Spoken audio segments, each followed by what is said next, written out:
Tyler Thomas here at the Beam team of eXp Realty. I'm here with James and Travis of Synergy One Lending. We're going to go have a couple questions for them, kind of explain to you the lending process and some other things involved in that. So one of the first things I'm going to go ahead and ask them is kind of who they are and what their business is. So guys, if you want to say who you are and what your business is. Yeah, my name's Travis Newton. Been doing loans for about 22 years. Love the mortgage business. James and I teamed up about 2 years ago. 2 years ago, yeah. And then I did 20 years in the military before I got into this business.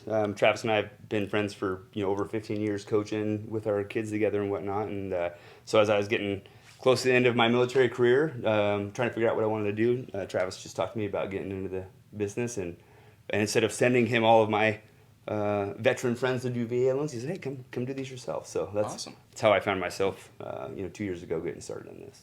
I get a lot of questions kind of involving what goes into buying a home. One of those things is the lending part. Do you guys want to go ahead and kind of talk about how people would go ahead, get a hold of you, and get their lending? So yeah, there's a lot of different ways that someone could apply for a loan. And one is just get on the phone with us quickly, right? And that way we ask some questions that may not be on the application to put them on the right path to homeownership, right?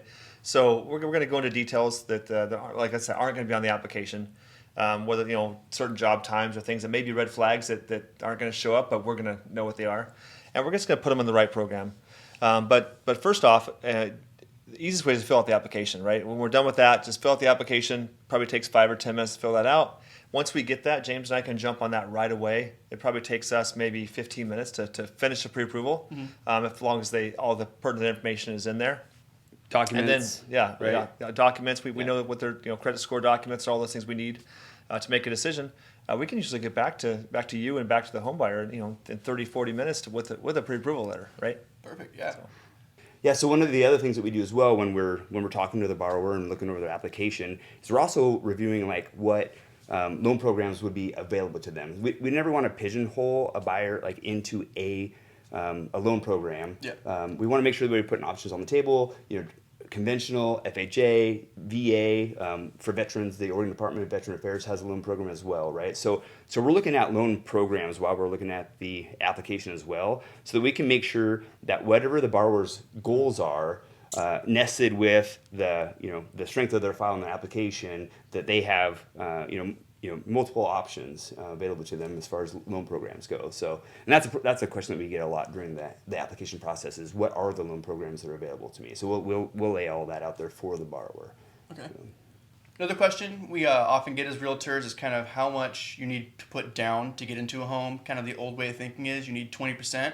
From what you guys see, is that true? And with the loans out there, do you really need 20%, or is there other things out there that can get it for less? Yeah, I think that's just a myth. I mean, a lot of people, we've been taught by our parents and all those financial gurus, you need 20% down. It's just not the case. We have a lot of loan programs that allow for zero down. There's the USDA loan, which is zero down, depending on where you're buying the property at. We have a couple down payment assistance programs that allow us to get into an FHA loan for zero down. And then there's minimal down payment loans, like the 3% conventional loan, 3.5% regular FHA loan. And then, of course, the VA loan for most borrowers is zero down as well. So there's a lot of different options that we can do. Yeah, so also on the topic of down payment, one of the things that we do with borrowers a lot of times is we have borrowers who do have 20% or more to put down on the house if they wanted to. But while we're kind of speaking to them about what their goals are, a lot of times we'll identify that their money might be best used elsewhere, right? So an example of that might be somebody who's wanting to start building up their rental portfolio. And so they might strategize, only putting the 5% down on a conventional loan to purchase a primary residence, keep the rest of the money in the bank so they have liquid assets, and then live in that house for a year or two, and then use the money they kept in the bank as the down payment on the next house, and turn that one that they just purchased into a rental property, right? So the old adage of putting 20% down, it's not always the best option. There are people that it still makes sense for, but it's not always the best option for the buyer. And we're gonna kind of work with them again on their goals to see how to best maximize the use of their money. Yeah. Right? So, and to add to that, there are people that maybe have 20-25% down that they would like to put that money down, but once we get into the file and look over the options, that money can better be utilized by paying off 2 auto loans or these credit cards or these student loan debts, which allows them to one, decrease the amount of out-of-pocket expenses they have every month coming out of their pocket, and then also it increases their buying power because we're able to pay off 2 auto loans, for example, that add up to $1,200 a month. Well, that $1,200 a month is a massive decrease in their overall debt, which allows them to afford more house as well, right? Maybe it allows a family to go from a 3-bedroom to a 4-bedroom that they really need, right? And it puts them in a price point that better allows that. Okay. Yeah. Everyone's, there's multiple options out there. It's not just cookie cutter, so it's always good to go ahead and see exactly what options there are. One thing a lot of people put emphasis on, pretty big emphasis, is the credit score. Is it something you guys see where the credit score really is like super important? And what are some things that people might be able to do to kind of raise that? Yeah, we see it all the time. We see, just a big difference in credit scores. We see low 500s and we see high 800 or mid 800s, right? So we've seen some big variance of credit scores, and so it just depends on what where your credit's at, what loan program that will allow you to qualify for. But some quick ways to increase your credit score. One is to pay your bills on time, and that's the most obvious one. But just pay things on time. Don't be late.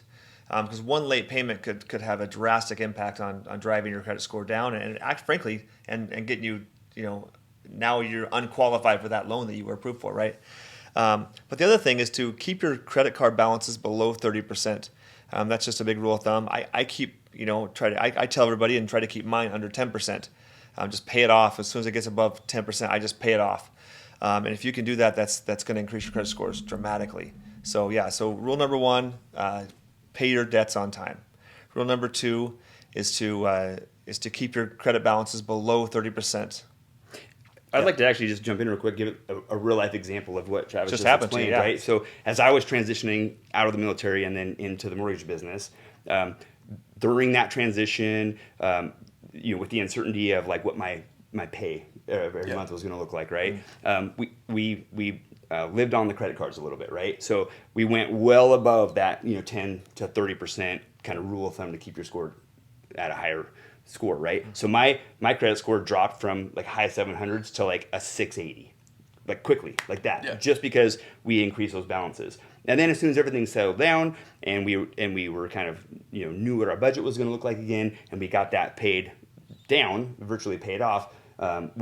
After that next statement came out, I was right back up to like 790, right? So in as little as 30 days, right? Yep. My credit score swung down to high 600s, and then 30 days later, I was back to where it needed to be. So that's just like an example of how that can shift that quickly, right? But something else that I wanted to say is that when we're working with a client, again, this is all nested in their goals, right? So we'll talk to them about credit improvement strategies, but we always want to make sure that is it's a benefit to that borrower and the goals that they're trying to achieve. We might be able to increase their credit score from a lower score to a higher score. I'm not going to give exact tiers of credit, right? But if that's going to cost them, just for the sake of numbers, $8,000 to go to that next credit tier, that might only save them $75 a month, right? So does it nest with their goals, right? And that's what we're always going to have that conversation with the borrower,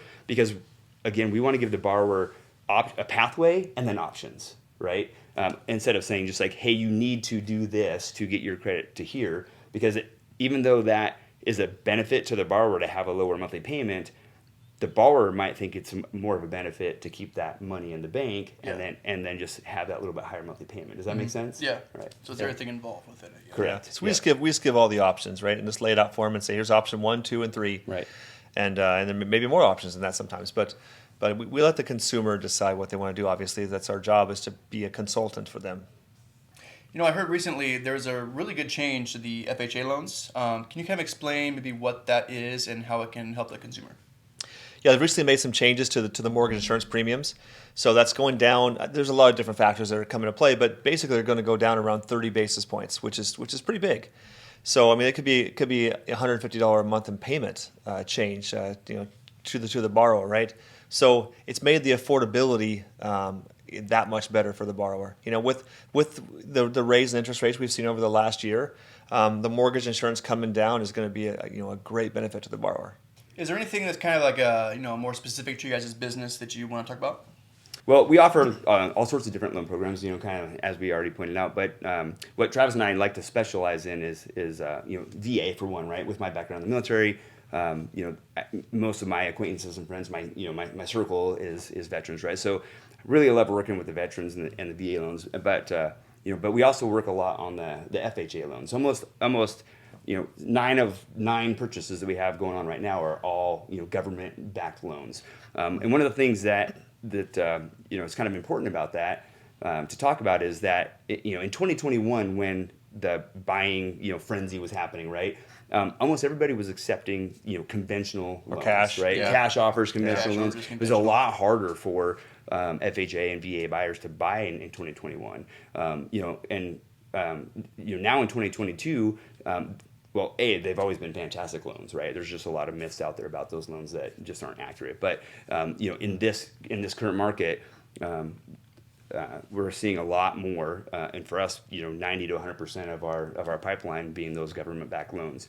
Now, one of the things that we have that's unique to Synergy One is that we have our own in-house down payment assistance program, which was absolutely not even a conversation in 2021, right? Yep. So for a borrower who needs assistance getting into their first home or their next home, because it does not have to be a first-time home buyer, and they need that down payment assistance to get into their property, we have those loans available, and we've done 3 down payment assistance loan programs This year, yeah. right? In 2022 alone, right? 2023. Oh yeah, we're in 2023. Yeah. Yeah. But yeah, so the down payment assistance program is a unique product that we have that a lot of other lenders may not have their own in-house, right? We don't have to broker it out. It's in-house, Yeah. to us. And so It's that's with our been- own underwriters, Right. our own funders. We control it, which is great, right? Yeah. And to add on to that is that a lot of these loan programs that we're doing right now, like you mentioned, our next 9 or 10 transactions, those people wouldn't have been able to buy a house in 2022 because, as you mentioned, they were all like cash and conventional offers, right? And so when you have multiple offer situations where you're having 7 to 20 offers on a house and 3 of them are cash and 4 or 5 of them are conventional and the rest are FHA, they take a back seat. Some are VA. They just take a back seat to those cash and conventional offers. I understand the cash, but I mean the VA and the FHA loans are just as good as the conventional loans. But again, those people were not only were they priced out of the market in 2021, but they were also just pushed out just because of just the quantity of offers that were coming in, right? Mm-hmm. Yeah. And so, but in today's market, as you know, I mean, we can do a down payment assistance program for somebody, and you can help negotiate with the seller for them to have their closing costs paid for. Yep. So here they are walking into a house with completely zero down on an FHA down payment assistance program, and again, they never would have been able to do that a year and a half ago. Yeah. Yeah, right now, a lot more seller concessions, rate buy downs, just way more options of people than there ever was, say, last year. Right. Yeah, absolutely. Well, I really appreciate you guys' time, and we'll catch up soon. Sounds good. Thanks so much. All right, thank you.